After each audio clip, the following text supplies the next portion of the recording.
السلام علیکم ناظرین کرام، نئی ویڈیو میں آپ کو خوش آمدید کہتے ہیں۔ جھوٹ بولا گیا، یہ کہا گیا کہ آپ کا نام فل کوٹ سے آیا ہے۔ یہ ایک ایسا جھوٹ تھا جس کی وجہ سے منصوبہ ساز کامیاب ہو گئے تھے، حکومت بھی کامیاب ہو گئی تھی اور قاضی صاحب بھی کامیاب ہو گئے تھے، لیکن پھر یہ جھوٹ پکڑا گیا۔ قاضی صاحب ہوں، حکومت ہو یا ان کے ہینڈلرز ہوں، یہ بہت بری طرح سے پھنس گئے ہیں۔ جس طرح نواز شریف الیکشن میں اکیلے بھاگ کے بھی شکست کھا گئے، یہ تاریخ میں کبھی نہیں ہوا، اسی طرح حکومت، قاضی صاحب اور ان کے ہینڈلرز، پورا سسٹم ان کے کنٹرول میں ہے۔ ایگزیکٹو، عدلیہ اور مقتدرہ یہ سب سیم پیج پر ہیں، اس کے باوجود ان کو اپنی ہار نوشتہ دیوار نظر آ رہی ہے اور یہ سمجھنے سے قاصر ہیں کہ یہ کیسے ہو رہا ہے۔ تو میں تھوڑا سا ان کو بتا دوں کہ اسے ڈیوائن انٹرونشن کہتے ہیں۔ اللہ تعالیٰ خود نیچے نہیں آتا، آپ کی مت مار دیتا ہے اور آپ کی مت ماری گئی ہے۔ ہوا کیا ہے اور یہ پھنسے کیسے ہیں؟ اب ظاہر ہے اطلاعات آ رہی ہیں کہ قاضی صاحب نے بڑا روڈ بیہیو کیا ایک جج صاحب کے ساتھ فل کورٹ کے اندر، جنہوں نے کہا کہ یہ 6 ججز جو آگے آئے ہیں یہ ہیروز ہیں۔ قاضی صاحب نے آگے سے کہا یہ کیا آپ کہہ رہے ہیں، یہ نہ کہیں، وٹ ایور جو بھی انہوں نے بولا۔ لیکن جو فل کورٹس کی میٹنگ ہوتی ہے یا اس طرح کی جو بھی میٹنگز ہوتی ہیں، ان کے منٹس لکھے جاتے ہیں۔ جو کمیشن کے سربراہ بنائے گئے تھے تصدق حسین جیلانی، ان کو بتایا گیا کہ ایگزیکٹو نے آپ کا نام نہیں دیا، وزیر اعظم نے آپ کا نام نہیں دیا، ایجنسیوں نے آپ کا نام نہیں دیا، بلکہ یہ نام فل کورٹ میٹنگ سے آیا ہے، یعنی تمام ججز نے آپ کے نام پر اتفاق کیا ہے، یہ انہیں بتایا گیا تھا۔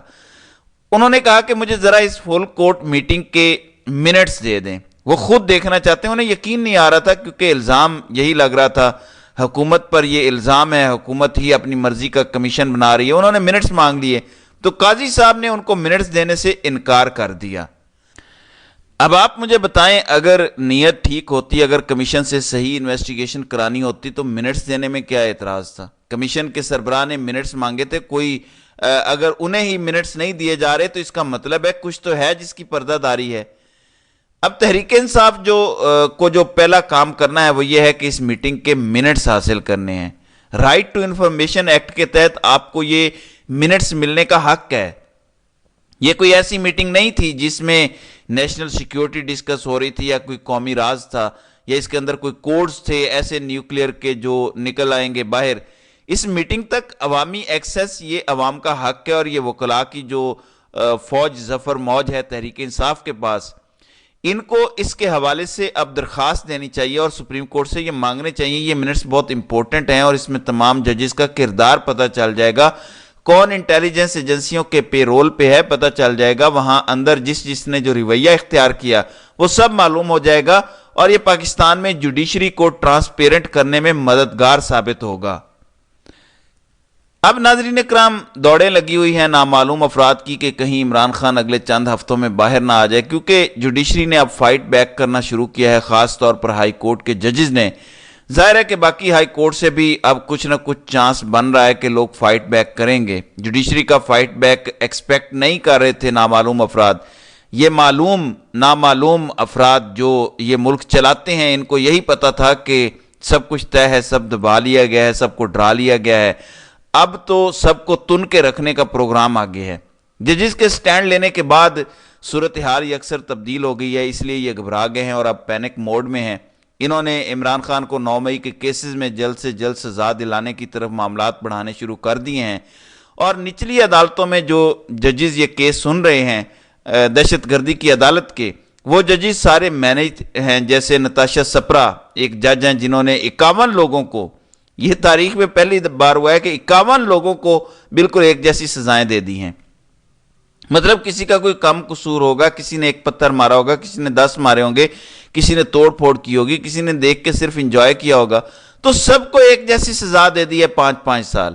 اور اب اطلاعات یہ آ رہی ہیں کہ ملٹری کورٹ کے حوالے سے اٹارنی جنرل نے بندیال صاحب کی سپریم کورٹ کو یقین دہانی کروائی تھی کہ کسی کو بھی 3 سال سے زیادہ سزا نہیں ہوگی۔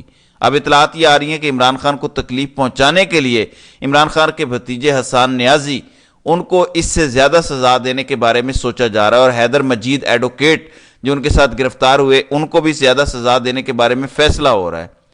اب پینک موڈ میں یہ ہیں کہ عمران خان کے کے 3 کیسز میں، یہ 9 مئی کے راولپنڈی کے 3 مقدمات ہیں، تھانہ کینٹ جو GHQ حملہ کیس تھا، پھر تھانہ مورگا اور تھانہ ٹیکسلا میں عمران خان اور شاہ محمود قریشی کو نقول تقسیم کر دی گئی ہیں، اور آئندہ 23 اپریل کو یعنی عید کے بعد فرد جرم کی تاریخ مقرر کی گئی ہے۔ یعنی ان کا یہ کہنا ہے کہ ایک طرف توشہ خانہ نیب اپیل میں ضمانت اور دوسری طرف 9 مئی کے مقدمات، شکنجہ تیار ہے، لہٰذا ناظرین کرام کسی غلط فہمی میں نہیں رہنا، یہ حقائق آپ کو بتانا ضروری تھا کہ بظاہر توشہ خانہ میں آپ کو لگتا ہے کہ سزا معطل ہو گئی ہے باقی چیزوں میں، تو اب پینک کر گئی ہے کمپنی سرکار۔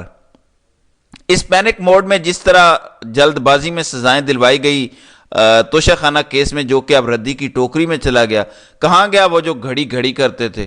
پہلی سماعت پہ سزا معطل ہو گئی ہے، یعنی کوئی کرپشن نہیں تھی، عمران خان نے کوئی غلط کام نہیں کیا تھا، کوئی قصور نہیں تھا عمران خان کا، نون لیگ کا 2 سال کا بیانیہ ایک دن میں دفن ہو گیا۔ وہ بندہ کل بھی صادق و امین تھا پاکستانی قانون کے مطابق، اور آج بھی صادق و امین ہے پاکستانی قانون کے مطابق، تو تباہ ہو گیا سارا بیانیہ آپ کا، ردی کی ٹوکری میں چلا گیا۔ اب آگے کیا ہو رہا ہے کہ 9 مئی سے جڑے کیسز میں کتنے کیسز ہیں پورے ملک میں؟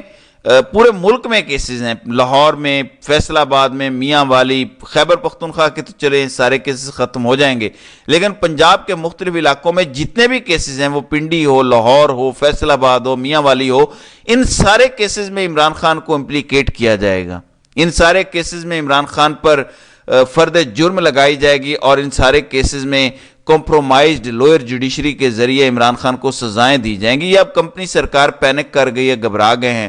اب اس میں ہوگا کیا؟ ججز کا یہ جو کیس لگا ہے سپریم کورٹ میں، قاضی صاحب اس کو کور کرنے کی پوری کوشش کریں گے، لیکن دوسری طرف سے رد عمل آنے جا رہا ہے، اور ہو سکتا ہے، گٹ فیلنگ ہے میری، ویسے تو پاکستان میں اپنی مراد کوئی نہیں چھوڑتا، ہو سکتا ہے کچھ لوگ اس پہ بات بھی کر رہے ہیں، لیکن میں کوئی اندر کی خبروں پہ بلیو نہیں کرتا، لیکن میری گٹ فیلنگ یہ کہتی ہے کہ یہ ممکن ہے کہ جس طرح سپریم کورٹ چلائی جا رہی ہے پچھلے 8 ماہ سے، ہو سکتا ہے سپریم کورٹ کے ججز بھی بول پڑیں، ہو سکتا ہے کہ مزید ہائی کورٹ کے ججز جو بائی دا وے پرائیویٹ میں بتاتے ہیں لوگوں کو، ہو سکتا ہے وہ بھی کھل کے سامنے آ جائیں۔ یہ اتنا دباؤ ہو جائے گا کہ 2 میں سے 1 کام کرنا پڑے گا، سپریم کورٹ بھی بول پڑتی ہے تو قاضی صاحب کے لیے بڑا مشکل ہوگا سروائیو کرنا، اور انہیں استعفیٰ دینا پڑ سکتا ہے، لیکن اور کچھ بھی نہ نکل کے آیا تو عامر فاروق کے اوپر مس کنڈکٹ کی کارروائی کی سفارش کی جا سکتی ہے سپریم کورٹ سے، جو پھر سپریم جوڈیشل کونسل سنے گی۔ سپریم جوڈیشل کونسل میں ظاہر ہے اس وقت آئی تھنک قاضی فائز عیسیٰ، منصور علی شاہ، منیب اختر، ابراہیم خان، شاید پشاور ہائی کورٹ والے، اور 5ویں ہیں بلوچستان یا شاید سندھ ہائی کورٹ کے کوئی چیف جسٹس ہیں۔ تو سپریم جوڈیشل کونسل پھر ڈیسائیڈ کرے گی کہ عامر فاروق کا مستقبل کیا ہونا ہے۔ ظاہر ہے کہ یہ وہاں پر انہیں بچا لیں گے 2-3 سے، لگتا ہے ایسا ہے، لیکن ایک بار کاروائی شروع ہوگی، ایویڈنس سامنے آئے گا، اور عامر فاروق کے لیے جو وہ بے شرمی اور ڈھٹائی کا مظاہرہ کرتے ہیں، یہ سب کرنا ممکن نہیں رہے گا، مشکل ہو جائے گی۔ ناظرین اکرام، عامر فاروق اتنے طاقتور ہیں کہ وہ کہتے ہیں کہ کوئی مائی کا لال ان کا کچھ بگاڑ نہیں سکتا۔ جن لوگوں کے ساتھ ان کے مراسم ہیں، جن کے ساتھ ان کی بات ہو چکی ہے، 2031 تک اسلام آباد ہائی کورٹ کے چیف جسٹس کے عہدے سے کسی کا باپ بھی ان کو ہلا نہیں سکتا، یہ ان کو گارنٹی دی گئی ہے۔ لیکن گارنٹیاں دینے والے بھی ابھی پریشان ہیں کہ حالات ہمارے کنٹرول سے باہر ہوتے جا رہے ہیں۔ ہم نے سوچا تھا کہ عدلیہ کنٹرول ہے، ہم آرام سے عمران خان کو 9 مئی میں بھی سزا دیں گے، پکا اندر کریں گے، کسی صورت نکلنے نہیں دیں گے، لیکن 50 کیسز میں بھی عمران خان کو سزا ہو جائے بالفرض، کرتے کرتے اگلے 6 سے 8 مہینوں میں یہ سارے کیسز میں سزا ہو جاتی ہے بالفرض، پھر بھی عمران خان کو سزا معطلی کے بعد بیل تو دینی پڑے گی۔ اس سال کے آخر تک یہ جتنا مرضی زور لگا لیں، یہ الٹے لٹک جائیں، یہ کپڑے اتار کے ننگے ہو جائیں، پھر بھی اس سال کے اینڈ تک عمران خان کو چھوڑنا پڑے گا۔ اس لیے بالآخر عمران خان کے ساتھ NRO ڈیل کرنی پڑے گی، جس میں عمران خان کو اس کا مینڈیٹ واپس دینا پڑے گا، بدلے میں آپ اس سے رحم کی اپیل کر لیں کہ ہمیں معاف کر دیں، تو ہو سکتا ہے کوئی نیگوسیشنز ہو جائیں۔ لیکن عمران خان نے باہر تو آنا ہے، آج نہیں تو کل اس نے باہر آنا ہے۔ آپ اگر ابھی عید کے قریب یا عید کے بعد نہیں باہر آنے دیتے، ان سارے کیسز میں آپ سزا دے دیں، 10-12 جتنے بھی کیسز ہیں سب میں سزا دے دیں، پھر بھی باہر آنا ہے، کیونکہ ہائی کورٹ کے ججز جو بول پڑے ہیں، یہ معاملہ اب یہاں رکے گا نہیں، اور ججز کھڑے ہوں گے، تگڑے ہوں گے، سارے بکے ہوئے نہیں ہیں۔ آپ کو میں ویسے ایک پوائنٹ کی بات بتا دوں، پھر واپس آتے ہیں اس پر۔ آپ کو کیا لگتا ہے کہ فارم 47 کیوں تبدیل کیے گئے؟ پہلے دھاندلی کیوں نہیں کی گئی؟ پہلے بکسے کیوں نہیں بھرے گئے؟ بکسے تو جو ہے وہ تبدیل نہیں کیے گئے، فارم 45 کیوں دے دیے گئے تحریک انصاف والوں کو بطور ثبوت؟ یہ سب کیسے ہوا؟ میں بتاتا ہوں آپ کو۔ ان کو رپورٹ دے دی گئی تھی کہ فوج جو ڈیوٹی دے رہی ہوگی، جو رینجرز ہوں گے، ان کی اکثریت آپ کے دھاندلی کے حق میں نہیں ہے۔ جو پریزائڈنگ افسران وغیرہ ہیں، اسسٹنٹ پریزائڈنگ افسران ہیں، ان کی اکثریت بھی دھاندلی کے حق میں نہیں ہے۔ تو ہزاروں لاکھوں لوگوں کو کنٹرول کرنا آسان نہیں ہوتا جن کی ڈیوٹی ہوتی ہے۔ تو پھر فیصلہ ہوا جب راتوں رات پتہ چلا کہ تباہی تو پھر گئی ہے، ہم تو ہار چکے ہیں، کہ تھوڑے لوگوں کو کنٹرول کر کے نتائج تبدیل کیے جائیں۔ پھر کیا کیا گیا کہ صرف آرઓز کو کنٹرول کیا گیا اور ان کے ذریعے فارم 47 بنا لیے گئے۔ اگر گراؤنڈ پہ سارے لوگ اس نظام سے تنگ ہیں، یہی حالات ججز کی ہیں، ججز کی اکثریت اس نظام سے تنگ پڑی ہوئی ہے، پیسہ مال رشوت وغیرہ تو ہمارے معاشرے کا حصہ بن گیا ہے، لیکن کوئی بھی ذلیل نہیں ہونا چاہتا۔ ایک ہائی کورٹ کا جج ہے اور ایک ISI سے انسپیکٹر لیول کا بندہ اسے دھمکیاں دے کر کہتا ہے کہ یہ فیصلہ دو، اور اسے فیصلہ دینا پڑتا ہے۔ تو یہ نظام ایسے چل نہیں سکتا، اس کا کڑاکا نکلنا ہی نکلنا تھا۔ بہرحال آئندہ آنے والے دنوں میں دیکھتے ہیں کہ اس حوالے سے مزید کیا ہوتا ہے۔ تو ناظرین کرام، آپ کی اس ویڈیو کے حوالے سے کیا رائے ہے؟ آپ اپنی رائے کا اظہار کامنٹ سیکشن میں ضرور کیجیے گا۔